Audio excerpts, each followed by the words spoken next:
I don't go do things. I don't go out. I work really hard. I kept a serving job. Like, I've literally had my nose to the grindstone these last 5 years, and I really feel like it's finally paying off. Like, this is what I'm meant to do. This is why I'm here. I'm somebody that even in those like hard spots when I've lost and I've been down and I've been like really mean to myself, and like I still knew, I was like, no, this isn't it. Like, I always pushed on, and I feel like that's what makes a champion. I had to start looking at myself at who I've become, not what in my head what I used to be. And so then just realizing that, like, I moved here, I had a job within the first 24 hours I was here. I've been training consistently for 5 years, and I just like realized like who I am is actually really awesome. And then going home, and I ended up finding my mom.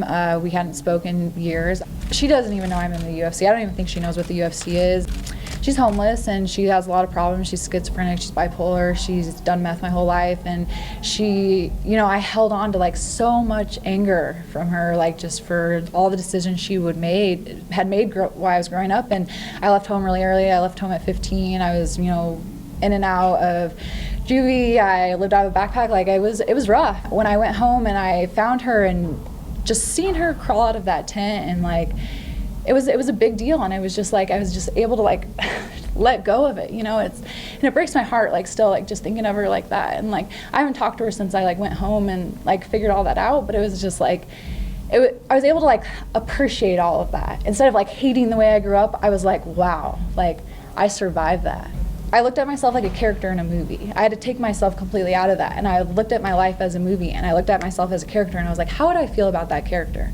And then I was like, I would admire that character. I would think that character is amazing. And I was like, she lived all that, and she made it to the UFC. Like, I was an amateur fighter. I was on a 3-fight losing streak. All my friends had titles and were big deals, and I'm the only one that made it here.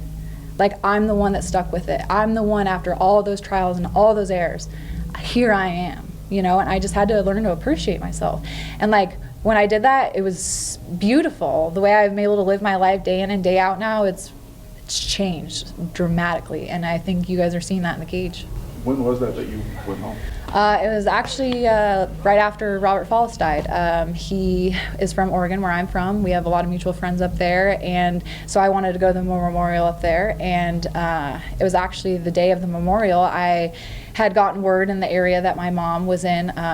One of her high school friends growing up had seen her in that area, and had gotten a hold of my family, who had told me, and then I spoke with him, and so I went and found her in that area, and I ended up not going to the funeral, and then I, did that, and then it was almost like he's still, like, all the things that Follis was trying to help me realize, like, I found, even without, like, him there. Like, he brought me there, and I still found those things, even though he wasn't there. So it was kind of a really beautiful, like, conclusion in the whole thing.